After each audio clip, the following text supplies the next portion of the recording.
자, 이번에 미국 대선에서 트럼프가 이긴 요인 중에 하나가 미국의 주거 문제. 그래서 미국 사람들의 약 1억 명이 넘는 사람들이 월세를 내고 살고 있어요.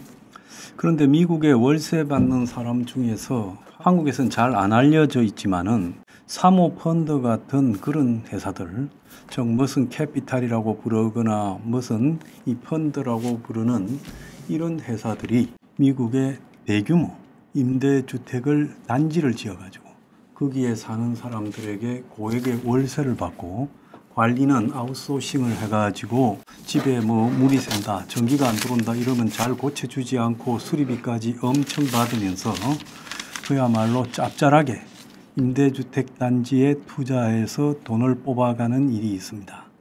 그래서 미국 사회가 국가적으로 주거 정책에 대한 전환을 하고 또 이 신용이 좀 좋지 않거나 저소득자에게도 은행이 모기지를 제공해서 그래서 집을 안전판으로 해서 돈을 빌려줘야 되는데 미국의 직장이 안정적이지 못하거나 소득이 낮으면 모기지 론을 안 해줘요.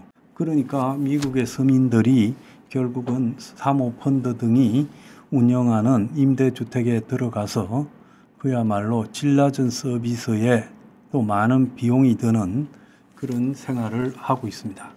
그래서 이런 사모펀드 같은 이런 것들이 또는 금융회사가 집주인이면 그건 큰 문제가 생길 수 있습니다. 오늘 조선일보에 보면 우리 집 주인이 모건 스탠리라네요 라는 보도가 있어요. 그래서 전 세계적으로 1조 6천억 달러, 한국 돈으로 2230조 정도의 자산을 운영하는 세계 3대 투자은행 모건 스탠리가 국내 임대주택 사업에 나섰다는 거예요. 그래서 모건 스탠리 사나 자산운용사가 서울을 중심으로 임대주택으로 쓸 부동산을 사모으고 있다는 겁니다. 미국에서는 굉장히 자연스러운 일이고 영국에서도 자연스러운 일인데 한국에는 이때까지 기업들이 임대주택 사업에 뛰어들지 못했기 때문에 짭짤한 수익이 나는 이런 사업을 하지 않고 이제 빌딩을 리처 형태로 사들여서 운영하는 이런 일들만 했습니다. 그래서 지금까지 임대인과 임차인 사이에 개인으로 이루어지던 임대주택 사업이 1, 2인 가구 정가와 전세 사기 여파로 이제 전세가 없어지고 월세로 완전히 한국에 자리 잡으니까 이런 것들이 월세가 돈이 된다고 파악하고 미국의 투자은행, 사모펀드 등이 뛰어들고 있습니다. 자, 이달 말 입주를 앞두고 세입자를 모집 중인 강동구에 있는 원룸형 임대주택 지웰 홈스 라이프 강동의 집주인은 모건 스탠리라고 합니다. 그래서 겉으로 보면 한국의 건설사, 시행사가 지어가지고 임대주택을 갖다가 운영하는 것처럼 보이는데 대규모죠. 투자은행이나 사모펀드가 그 소유주예요. 자, 이 건물은 2016년에 준공된 후에 사업자가 준공 과정에서 부도가 나서 방치되어 있던 오피스텔인데 모건 스탠리가 국내 자산운용사인 그래비티 자산운용과 함께 133억에 공매로 사들였다는 거예요. 이후에 이제 임대주택 운영사를 임명하고 임대주택으로 내부에 리모델링을 해서 가구와 가전을 갖추고 일반적인 오피스텔이나 원룸에서 보기 어려운 좀 고급스러운 입주자 전용 피트니스 시설, 입주자 휴식 공간 등을 갖춰 놓고는 고액 월세를 주는 쪽으로 지금 운영하기로 했다는 거예요. 그래서 운영사는 월 임대료가 한 20만 원 정도 비싸지만은 기업이 직접 소유 관리를 해서 사기당할 우려가 없다. 월세 중심이고 약간의 보전금일 건데 사기당할 게 뭐 있어요? 월세가 사기당합니까? 그래서 고소득 1인 직장인을 중심으로 문의가 많다라는 거예요. 외국 자본은 그동안에 한국의 대형 빌딩, 대형 오피스텔, 호텔, 상가 등의 상업용 부동산을 주로 투자 대상으로 삼았는데 이 상업용 부동산이 이제 코로나를 거치면서 가치가 떨어지니까 국내 임대주택 시장에 눈독을 들이기 시작해서 대체로 싱가포르에 근거지를 두고 있다가 최근에는 서울에 사무소까지 열어가지고 지금 서울로 몰려오고 있다는 거예요. 중국 계열의 나라에 주로 투자하다가 이제 한국으로 옮겨오고 있다는 거예요. 그래서 모건 스탠리가 1조 6천억 달러를 임대주택 펀드를 운영하고 있고, 자, 콜버그 크레비스 로버츠라는 이 자산 투자 회사가 6,240억 달러의 임대주택을 운영하고, ICG라는 회사도 1,060억 달러를 운용을 하면서 지금 각종 서울 시내의 임대주택, 홈스테이 이런 것들을 사들이고 있다는 거예요. 자, 외국인들이 한국의 1인 가구가 늘면서 임대주택이 더 성장할 거다. 이제 본격적으로 전세가 없어지고 월세 사회로 가고 있다. 그래서 1, 2인 가구 비율이 10년 뒤에는 71%가 될 거라고 보고, 이들을 대상으로, 이들이 집 살 능력이 안 되는 사람들이 많잖아요. 그러니까 그들이 우선은 일해서 젊으니까 월급을 받으니까 그들의 월급에서 월세를 빼먹기 위해서 지금 이러는 거예요. 그래서 최근에 빌라나 오피스텔 같은 경우에 전세 사기가 다 이렇게 횡행하면서 좀 더 비싼 돈을 내고 안정적인 임대인 측에서 안정적인 임대인을 찾고자 하는 욕구가 이런 형태로 가고 있다는 거예요. 근데 이걸 부추긴 거는 현 정부입니다. 그 현 정부가요, 기업형 임대주택 활성화를 위한 여러 가지 대책을 내놨죠.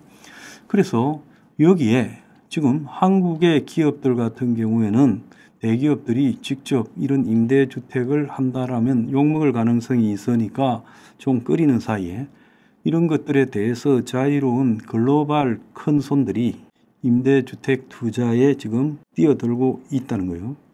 그래서 부동산 PF 시장이 지금 여러 가지 문제가 생겨서 정부가 밖에서 리처 등을 끌어들여 가지고 이제 기존에 땅만 사놓고 올리지 못하는 거, 짓다가 멈추어진 거, 이런 것들을 이제 부동산 PF 사고 난 것들을 이들에게 넘겨주겠다 이렇게 했잖아요. 그래서 지난 8월에 부동산 투자회사, 즉 리츠라고 부르는 것들, 시행사, 보험사 등이 100가구가 넘는 임대주택을 20년 이상 장기 운영할 수 있도록 기업형 장기 임대주택을 정부가 발표했어요.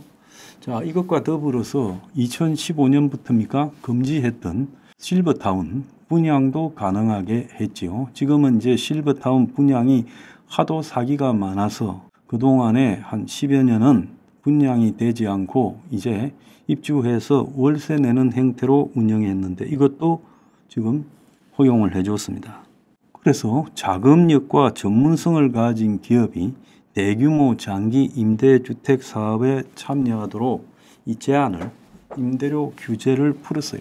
지금까지는 이런 큰 자본들이 직접 임대료를 받는 것을 못하게 했죠. 왜 못하게 했겠습니까? 못하게 할 때는 이유가 있었겠죠. 그래서 이 임대료를 이런 대규모 금융 자본들이 뛰어들어서 받아간다는 것은 그야말로 월세가 높을 수밖에 없고, 한편으로 이들이 대규모로 이런 임대 사업을 하면, 자, 월세 살다가 이제 전세로 가서 나중에 내 집을 사는 이런 주거 마련의 사다리가 무너질 수 있다고 보고, 이런 것들은 뛰어들지 못하는, 이런 것들은 대규모 자본이 뛰어들지 못하는 영역으로 놔뒀는데요. 그런데 이제 정부가 나서서 임대료 규제를 풀고 또 세제 혜택까지 제공하고 그러면서 이제 핑계가 주로 영세한 임대인이 전세를 놓다 보니까, 즉 개인이 전세를 놓다 보니까 경기가 침체하면 전세 보증금을 돌려받지 못해서 전세 사기가 일어난다. 그거는요, 지금 집주인들 중에서 그냥 성실한 개인이 전세금 떼먹는 사람 별로 없습니다. 그러니까 전세 사기를 노린 빌라형 대규모 사기꾼들이 일부 썩은 부동산들과 결탁해서 벌어지는 문제이기 때문에 지금까지 없던 그런 것들이 최근 4, 5년간에 생겼으면 그 부분에 집중해야지, 기업형 임대주택을 이참에 허가해주면서 이제 전세를 없애버리고 고액의 월세로 가도록 만들었다는 거예요. 그래서 이런 부분에 현 정권이 주거 문제를 바라보는 시각에 큰 문제가 있고, 자, 젊은 사람들이 월세를 100만 원 이상씩 내게 되면 돈을 갖다가 세이브할 수 있겠습니까? 그래서 결국은요, 한국의 평균 젊은 사람들이 310만 원을 벌고 1인 가구가요. 그 중에 40%가 생활비로 나간다는데 그러면 얼마 저축할 수 있겠습니까? 이런 상황에서 생활비가 더 올라가게 되는 그런 요인이 되지 않겠습니까? 기업형 임대주택이요. 그런데도 정부는 2035년까지 기업형 임대주택을 10만 가구 이상 공급하겠다고 하고 이제 법을 바꾸겠다. 그래서 지난달에 장기 기업형 임대주택을 갖다가 제도화하기 위한 개정안이 국회에 발의됐지만은 임대사업자에게 과도한 혜택을 준다 해서 야당이 지금 동의하지 않고 있다는 거예요. 저는 이거는요, 현 정권이 해서는 안 될 일이다. 한국이 미국 같은 그런 월세 사회로 가서 그야말로 이 서민들에게 젊은 사람들 1인 가구 다 서민들이죠. 그 사람들에게 그야말로 이 기업형 자본에 착취당하도록 만드는 일이라는 거예요. 정부가 조금만 생각해 보면 알 일을 이런 짓을 합니까? 이거는요, 중단되어야 된다. 그렇게 생각합니다. 젊은 사람들이요, 집 때문에 결혼도 하지 못하고 돈을 모을 수 없는 구조 속에서 살아가는데 정부가 나서서 이런 짓을 해서는 되겠습니까? 정부가 할 일이 있고 안 할 일이 있는데 사람이라는 개념을 빼고요, 효율성이라는 개념으로 생각하니까 이런 짓거리를 하는 거예요. 뒤져보세요. 미국의 기업형 임대주택, 그래서 이 투자은행이나 사모펀드 등이 얼마나 많은 그런 수익을 끌어가느냐.